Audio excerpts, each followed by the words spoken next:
Hi mga loves! So, isa ka rin ba sa na-excite sa sinabi ko dun sa isa kong post na meron na naman ako i-share sa inyo na napaka-low cost na recipe?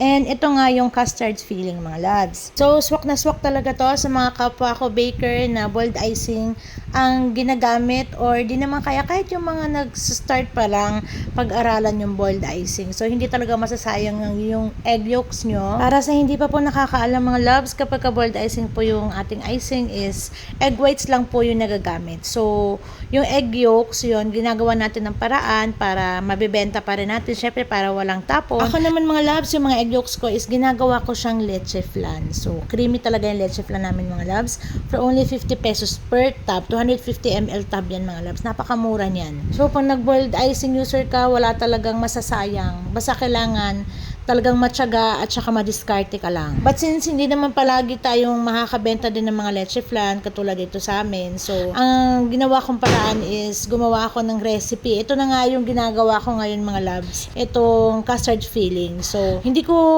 ito yung recipe na common recipe na makikita natin online. So ginawan ko siya ng paraan para maging low cost siya.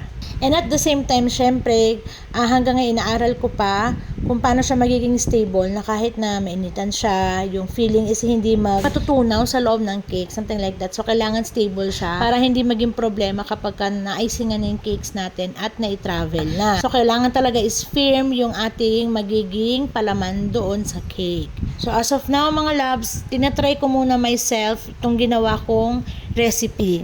No, gusto ko muna maging okay ito, pati na rin yung pag-storing nito, pinag-aaralan ko pa mga loves para pag share ko sa inyo is kompleto na at saka talaga namang hindi tayo magkakaroon ng problema, ano? And isa pang good news mga loves, itong recipe na nagawa ko is hindi nakakaumay, hindi ganoong matamis, sakto lang, talaga namang bumagay siya sa chocolate moist cake namin. And syempre kahit ilagay nyo pa to pang coat sa mismo chiffon, vanilla chiffon mga loves, itry nyo yun, pwede nyo rin yan ibenta na itong custard filling natin is gagawin nating frosting sa mismong mga chiffon cake, lalo na pag sa vanilla, bagay na bagay mga loves. So, soon, isi-share ko sa inyo to, kaya mag-alala, syempre, kaya ako nga ginagawa to mga low cost is para ma-share din sa lahat. Then, soon mga loves, sasabihin ko din sa inyo kung paano nga mag-store ng egg yolks para hindi masayang yung mga egg yolks nyo mga loves. Kasi kung i-store nyo yan diretso refrigerated or i-frozen nyo, pag tinaw nyo yan, hindi na yan parehas ng liquid. So, magiging parang gelatin na siya. So, meron akong technique na i-share din sa inyo soon kung paano ko ini-store yan sa freezer na pag tinaw natin is liquid pa rin siya, no? Kaya naman, patuloy lang po kayong sumubaybay sa mga videos natin. Siyempre, please don't forget to follow, like, and share, and follow for more.